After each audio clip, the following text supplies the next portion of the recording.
નમસ્કાર મિત્રો, માતાજીની મહિમા ચેનલમાં તમારું સ્વાગત છે. મિત્રો, આજે હું તમને ભગવાન શિવ અને મહાશિવરાત્રિ વિશે અદ્ભુત અને રોચક રહસ્યમયી વાત જણાવીશ, જે કદાચ બધા જ મિત્રોને ખબર નહીં હોય. આ શિવરાત્રિ 4 પ્રહર પૂજા કરી એક રાતમાં ભાગ્ય બદલવાનો મહા ઉપાય છે. શિવરાત્રિના દિવસે મહાદેવની પૂજા કરીને ઉત્તમ ફળની પ્રાપ્તિ કરવા માટેનો આ મહાયોગ 62 વર્ષ પછી આવી રહ્યો છે. હું વિડીયોમાં તમને જણાવીશ કે કયા કયા 4 પ્રહર છે, ક્યારે પૂજા કરવાથી આપણને કયા પ્રકારના ફળોની પ્રાપ્તિ થાય છે, પૂજા કરવાની વિધિ શું છે, તમારી રાશિ મુજબ કયા મંત્રનો જાપ કરવાથી તમારું ભાગ્ય બદલાશે તે પણ જણાવીશ. આ મહાશિવરાત્રિના દિવસે શિવલિંગો પર શું અર્પણ કરવાથી શું લાભ થાય છે એ પણ જાણશો.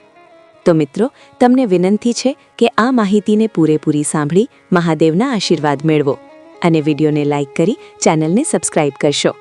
તો ચાલો સાંભળીએ શિવરાત્રિના આ અદ્ભુત રહસ્યને. શિવરાત્રિ ભગવાન શંકરને સમર્પિત દિવસ છે, જે દર વર્ષે મહા મહિનાની વદ 14 અમાસ પહેલાનો દિવસ શિવરાત્રિ કહેવાય છે. જ્યારે લોકો જેને સામાન્ય રીતે શિવરાત્રિ તરીકે ઉજવે છે, તે દિવસ મહાવદ 14 ખરેખર મહાશિવરાત્રિનું પર્વ છે. શિવરાત્રિને દિવસે દ્વાપર યુગનો પ્રારંભ થયો હતો તેમ માનવામાં આવે છે, અને વળી પ્રથમ જ્યોતિર્લિંગ પણ શિવરાત્રિને દિવસે જ પ્રગટ થયું હતું. 15 ફેબ્રુઆરી મહાશિવરાત્રિ. રાશિ મુજબ કયો મંત્ર જપશો તો ભાગ્ય ચમકી જશે? આ પવિત્ર રાત્રે 108 વખત જાપ કરવાથી વિશેષ ફળ મળે છે.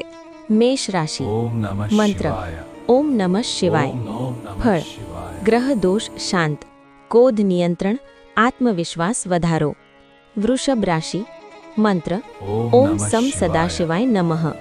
ફળ આર્થિક સ્થિરતા, ઘરેલું સુખ. મિથુન રાશિ. મંત્ર ઓમ નમઃ શિવાય. ફળ પૈસાની તંગી દૂર, બુદ્ધિમાં તેજ. કર્ક રાશિ.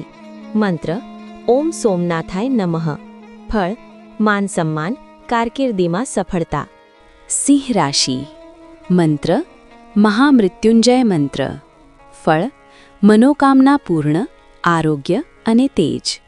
કન્યા રાશિ. મંત્ર શિવ ચાલીસા પાઠ.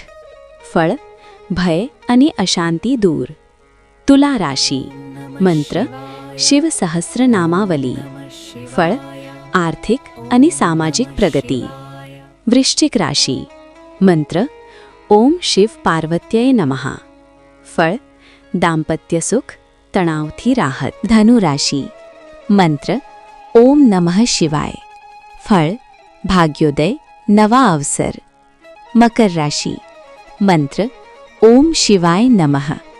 ફળ અટકેલા કામ પૂરા, ધન લાભ. કુંભ રાશિ. મંત્ર શિવ ષડાક્ષર મંત્ર. ફળ શત્રુ અને રોગથી મુક્તિ. મીન રાશિ. મંત્ર મહામૃત્યુંજય મંત્ર 108 વખત. ફળ સ્વાસ્થ્ય લાભ, મન કી શાંતિ.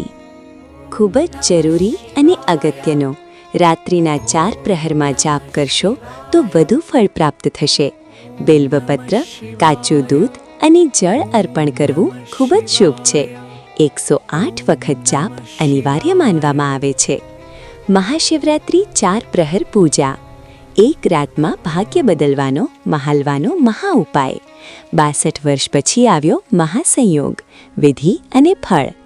મહાશિવરાત્રિની 4 પ્રહર પૂજા વિધિ. એક રાતમાં ભાગ્ય બદલવાનો મહા ઉપાય. 62 વર્ષ પછી આવ્યો મહાસંયોગ. પ્રથમ પ્રહર સાંજે 6:11 થી રાત્રે 9:23. સામગ્રી: પાણી, કાચું દૂધ, બેલપત્ર, સફેદ કુલ, આંખ, ધૂપદીપ. મંત્ર ઓમ નમઃ શિવાય. ફળ જન્મોના પાપોનું ક્ષય, નકારાત્મક શક્તિઓ દૂર, ઘરમાં શાંતિ અને સકારાત્મક ઉર્જાનો પ્રવેશ. બીજો પ્રહર રાત્રે 9:23 થી 12:35. સામગ્રી: દહીં, મધ, ચંદન, સફેદ ત્રિલ, ફળ.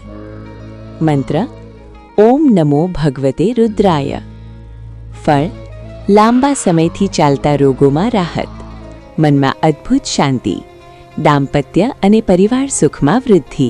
ત્રીજો પ્રહર રાત્રિ 12:35 થી વહેલી સવારે 3:47. સામગ્રી: ઘી, ખાંડ, ભસ્મ, બેલપત્ર, રુદ્રાક્ષ. મંત્ર: ઓમ તત્પુરુષાય વધ્યમહે મહાદેવાય ધીમહિ તન્નો રુદ્ર પ્રચોદયાત. ફળ: ભય અને અડચણોનો નાશ, કોર્ટ કચેરી કાર્યમાં જીત, આધ્યાત્મિક શક્તિ અને આત્મવિશ્વાસમાં વધારો. ચોથો પ્રહાર વહેલી સવારે 3:47 થી 6. સામગ્રી: પંચામૃત, કેસર, એત્રે, સફેદ પુષ્પ, નૈવેદ, ખીર, ફળ. મંત્ર: ઓમ નમઃ શિવાય શાંતાય હરાય પરમાત્મને.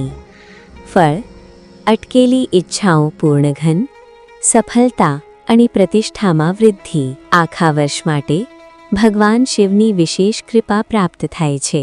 મહાશિવરાત્રિના દિવસે શિવલિંગ પર શું અર્પણ કરવાથી શું લાભ થાય? બેલપત્ર ચઢાવવાથી સંકટોથી મુક્તિ છે.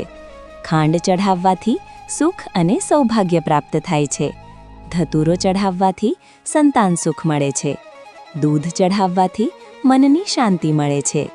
એલચી ચઢાવવાથી દરિદ્રતા દૂર થાય છે. ગાયનું ઘી ચઢાવવાથી બલ અને તેજમાં વધારો થાય છે. ચોખા ચઢાવવાથી ધન પ્રાપ્ત થાય છે. મધ ચઢાવવાથી સુંદરતા અને આકર્ષણ વધે છે. દહીં ચઢાવવાથી ખુશી અને આનંદ મળે છે. કેસર ચઢાવવાથી વૈવાહિક જીવનમાં પ્રેમ રહે છે. અત્તર ચઢાવવાથી રોગોથી મુક્તિ અને ધર્મલાભ થાય છે. આમળા ચઢાવવાથી ધન અને લાંબુ જીવન પ્રાપ્ત થાય છે. કાળા તલ ચઢાવવાથી પૂર્વજોના આશીર્વાદ અને વિજય મેળવી શકાય છે. ઘઉં ચઢાવવાથી સંતાન સુખ મળે છે. શિવલિંગ અને જ્યોતિર્લિંગમાં શું તફાવત છે?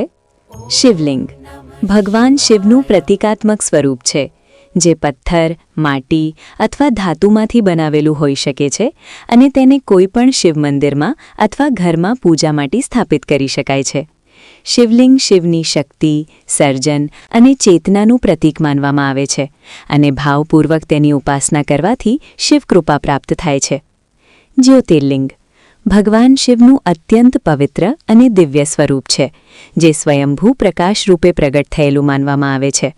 પુરાણોમાં વર્ણવ્યા મુજબ સમગ્ર ભારતમાં માત્ર 12 જ્યોતિર્લિંગ છે, જેમ કે સોમનાથ, કેદારનાથ અને મહાકાલેશ્વર. દરેક જ્યોતિર્લિંગનું પોતાનું અનોખું મહાત્મ્ય અને કથા છે. સરળ શબ્દોમાં કહીએ તો દરેક જ્યોતિર્લિંગ શિવલિંગ છે, પરંતુ દરેક શિવલિંગ જ્યોતિર્લિંગ નથી.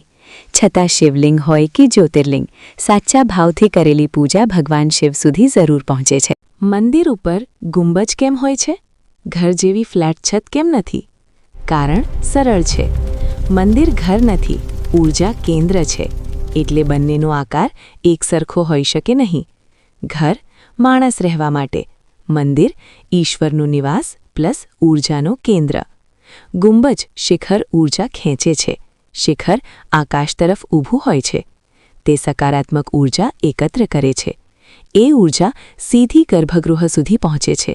ફ્લેટ છત ઊર્જા ફેલાવી દે છે અને શિખર ઊર્જા કેન્દ્રિત કરે છે. ઘંટ અને મંત્રનો અવાજ લાંબો રહે છે. મંદિરમાં ઘંટ વાગે કે મંત્ર બોલાય ત્યારે ગુંબજ અવાજને ગુંજતો રાખે છે. આ કંપન મનને શાંત કરે છે, ધ્યાનમાં મદદ કરે છે. શિખર મેરુ પર્વતનું પ્રતીક છે. શાસ્ત્રો કહે છે બ્રહ્માંડનું કેન્દ્ર મેરુ પર્વત છે. મંદિરનું શિખર એનું જ પ્રતીક છે. એટલે મંદિર બ્રહ્માંડ સાથે જોડાયેલું માનવામાં આવે છે.